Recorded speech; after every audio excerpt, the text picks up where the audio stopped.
Σήμερα θα σας πούμε πώς θα κάνετε γρανίτα καρπούζι. Παιδιά, θέλουμε κάτι μαλακό. Ή τουλάχιστον, δηλαδή παγοκίστες και ό,τι μπορεί να φτιαχτεί σε μορφή παγωτού. Θέλουμε Λοιπόν, πρώτον θα χρειαστούμε ένα πολύ ωραίο καρπούζι. Wow! Μικρά κομματάκια και το λιώνουμε. Επόμενο βήμα είναι το Μούλτι. λογικά.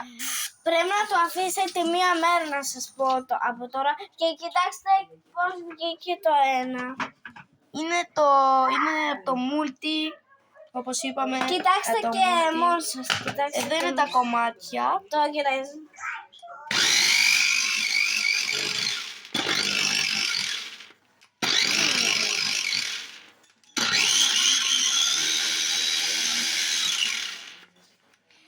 Το σταματάτε, το ανοίγετε και παίρνετε αυτά τα ποτηράκια Ή ό,τι έχει σε μορφή παγωτού.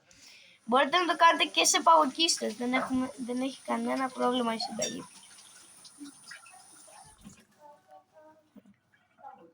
Το πάρα πολύ όμορφο. Όπου θέλετε το βάζετε, το ακουμπάτε και πολύ Αν σας δείξω με μια πιο ωραία προβολή, έτσι είναι. Και όπως μετά συνεχίζετε, μετά χρειαστείτε τον καταψύκτη σας και για μία μέρα θα πρέπει να διατηρηθούν παγωμένα μέσα στο καταψύκτη. Μετά οι ωραίες σας γρανίτες είναι έτοιμες. Τα λέμε! Γεια